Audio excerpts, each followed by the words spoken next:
দর্শক, সবশেষ তথ্য বলছে ইরানে আল কুদস দিবস উপলক্ষে আয়োজিত র্যালিতে হামলা চালিয়েছে মার্কিন ইসরায়েল বাহিনী। প্রাণ হারিয়েছেন অন্তত একজন। জনসমাগমে এই হামলায় বহু হতাহতের আশঙ্কা করা হচ্ছে। আল জাজিরা বলছে, তেহরানে বিশাল সমাবেশের কাছে একের পর এক বিস্ফোরণের শব্দ শোনা গেছে, চারপাশ ছেয়ে গেছে কালো ধোঁয়ায়। আল কুদস দিবস একটি বিশেষ দিন, যা প্রতি বছর রমজান মাসের শেষ শুক্রবারে পালন করা হয়। এটি মূলত জেরুজালেম ও ফিলিস্তিনের প্রতি সহমর্মিতা ও সমর্থন দেখানোর দিন।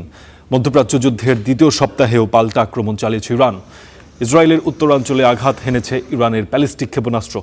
এই ঘটনায় অর্ধশতাধিক মানুষ আহত ও বহু বাড়িঘর ক্ষতিগ্রস্ত হয়েছে। এখন পর্যন্ত আহতের সংখ্যা প্রায় ৩,০০০ ইসরায়েলি নাগরিক আহত হয়েছেন। লেবাননে ইরানপন্থী হিজবুল্লাহ যোদ্ধাদের বিরুদ্ধে অভিযান অব্যাহত রেখেছে ইসরায়েল। দক্ষিণ পূর্বের শেবা এলাকায় ড্রোন হামলায় অন্তত ২ জন নিহত হয়েছেন। জবাবে ইসরায়েলের উত্তরাঞ্চলে সামরিক অবস্থান লক্ষ্য করে ৭টি রকেট ছোড়ার দাবি করেছে সশস্ত্র গোষ্ঠীটি। এছাড়া উপসাগরীয় অঞ্চল জুড়ে মার্কিন স্বার্থ সংশ্লিষ্ট স্থাপনায় হামলা অব্যাহত রেখেছে ইরান। সবশেষ তথ্য বলছে, সৌদি আরবের রাজধানী রিয়াদ ছাড়াও দেশটির মধ্য ও পূর্বাঞ্চলে হামলার চেষ্টা হয়েছে। আরও অন্তত ৮টি ড্রোন ভূপাতিতের দাবি করেছে দেশটি। হামলা হয়েছে সংযুক্ত আরব আমিরাতের দুবাইয়েও।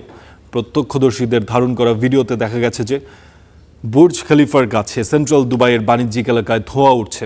সকালে একটি ভবনের সম্মুখভাগের সামান্য ক্ষতি হয়েছে।